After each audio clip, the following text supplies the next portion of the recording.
Shalom, everyone, to Living with the Times. We are going to be continuing trying to connect to what is happening in Israel, the current situation, the current events. But these current events are very connected to the Torah portions, to the holidays that we just went through.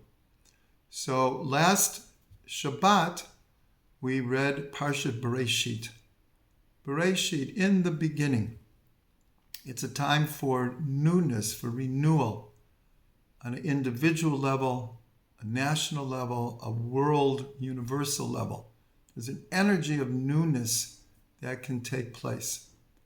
And this is just so real because there is such a feeling that what happened on Simchat Torah, the terrible massacre that occurred, is really not only the end of the holidays, and now we're getting ready for a new year, but it will maybe take years to see the consequences of the events that are happening now.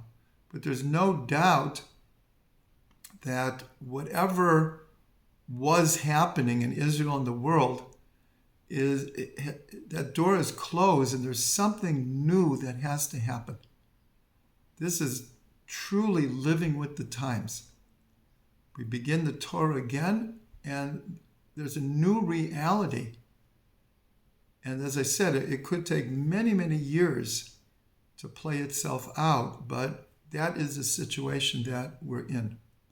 But anything new is always connected to something that happened before it. As it says in Sefer Yetzirah, Na'ut sofan b'techilatan b'sofan. The end is wedged in the beginning, and the beginning in the end. So many, many people read the last three words of the Torah. Because remember, on Simchas Torah, we ended the Torah, and then we began from Bereshit again, from Genesis. So the last three words are Le'enei Kol Yisrael. The last verse is all of the wonders and miracles and great acts by Moshe that he did in the eyes of all of Israel. Le'enei Kol Yisrael. So some people read the last three words and connect it immediately to the first verse. Le'enei Kol Yisrael Bereshit bara Elokim et Shemaim v'et ha'aretz. In the eyes of all of Israel, in the beginning, God created the heavens and the earth. So this teaching is a very, very deep mystical teaching, is that the souls of Israel actually precede this physical world. As it says that when God wanted to create this world, Yisrael Allah b'machshava techila.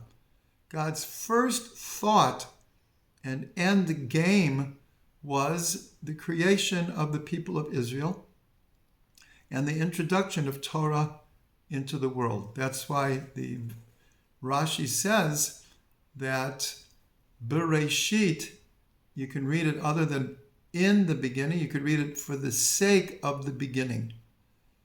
Torah, which is called the first of God's ways, and Israel, which is called the first of God's produce. So on a very, very deep level, that God created the world in the eyes of all of Israel. Another midrash says that God took counsel with the souls of the tzaddikim when contemplating creating the world. So everyone asks, what tzaddikim? What righteous people? There's no world, there's no time, there's no space, there's no nothing other than the infinite light of God. But the souls of Israel are an actual part of God above. So the last Rashi discusses, well, what were all these great wonders that Moshe did? So in the eyes of all of Israel. So we would assume it's the 10 plagues, it's the splitting of the sea, it's hitting a rock and having water come out of it. But Rashi says something amazing. He says the great thing that Moshe did in the eyes of all of Israel was break the tablets. He broke the tablets and God agreed with him because God never told him to break the tablets. He did it on his own initiative. But there's a great hint here because the Arizal teaches us that when it says, in the beginning, God created the heavens and the earth, this is what's called Olam HaTikun, the world of rectification. And this was preceded by a previous world called Olam HaTohu. That's why the second verse in the Torah says, Ha'aretz haita tohu v'vohu. The earth was chaotic and void, but this is talking about a previous world. And we're told that the lights of this previous world were so great that they shattered the immature vessels of that world. It was just too much light. And that this world is made up of the broken pieces of the previous world. And that's why the idea of tikkun olam, fixing the world, rectifying the world, bringing light into the world, is such an important Jewish concept. So I've said all of this because quite literally on Simchas Torah, we experienced this horrible shvirat hakelim, a horrible breaking that occurred right at the beginning of the year. So it's as if this Rashi was truly divinely inspired, this idea that before you can have a world of rectification, the previous world went through a shvira. Now, this breaking of the vessels wasn't a mistake. It's very similar to take a tree. And at the end of the season, whatever fruit isn't picked will fall to the ground.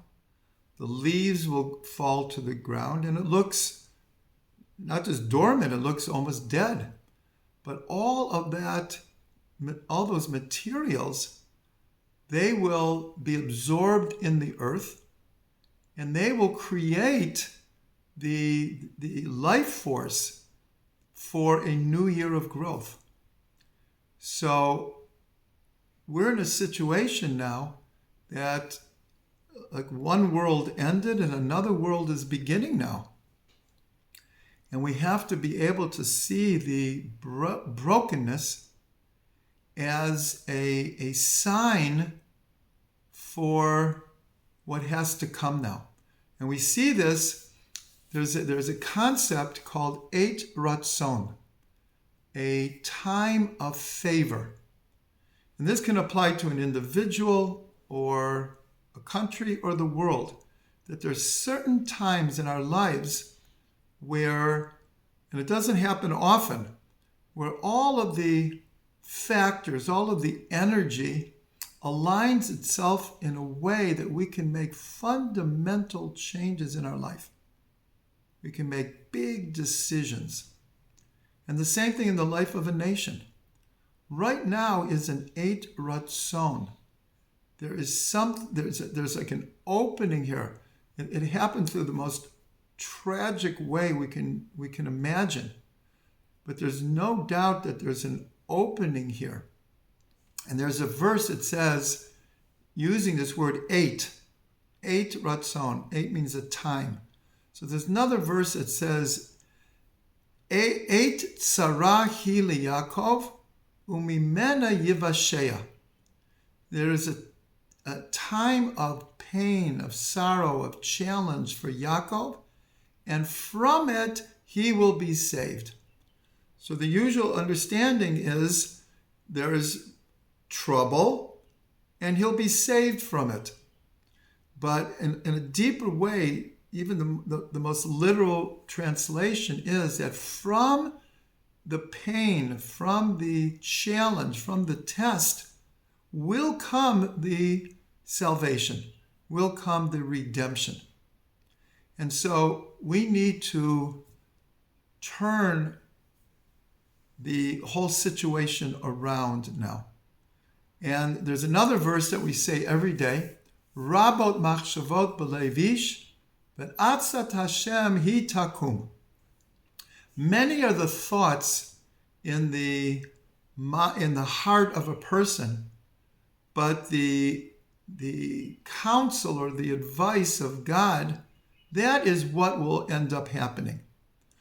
So again, on a simple meaning, this means that sometimes, let's say a person is about to do a sin, or someone's going to do something very, very evil. And God, as it were, comes and stops it. He finds a way to stop that.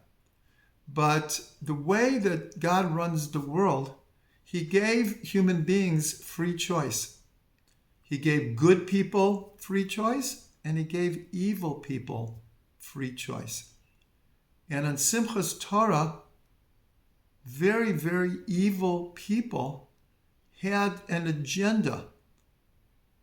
They knew what they wanted to accomplish.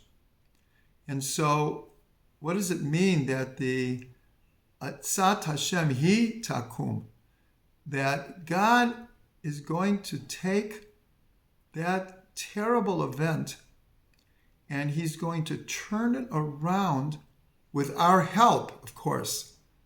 We have to do our part and turn it around, and from that will come the salvation. So this year is Tov Shin Pei Daled, which stands for these four words, an acronym, Tiyeh Shanat Pritzat Derech. This will be a year of breaking through barriers. And there's no doubt there's been a certain political stalemate, a military stalemate between us and our enemies for a long time. The state of Israel is 75 years old, and there's been war after war, and in between, terrorism after terrorism, nonstop. And to make the state of Israel took many, many years. War after war, terrorism after terrorism. So there's just a certain rut that we're in.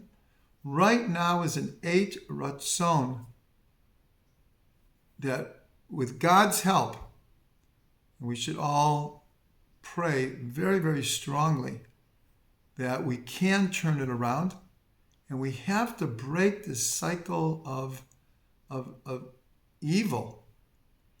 All of the countries, Arab countries that we've made peace with, they made peace with us when they came to the conclusion that they could not defeat us, and it was actually to their advantage to make peace with us. That is what has to happen now. We have to once and for all dispel the belief of our enemies that they will be able to destroy us. And this is the new energy that really has to happen. It's an existential must. And so let us all pray that we can do that, and that will bring true peace to the world. Hashem oz li'amo yitain, Hashem yivarech et amo b'shalom. God will give strength to his people. God will bless his people with peace. Let us pray that what is happening now will lead, and it must lead, to a world of peace and harmony. May we live to see it.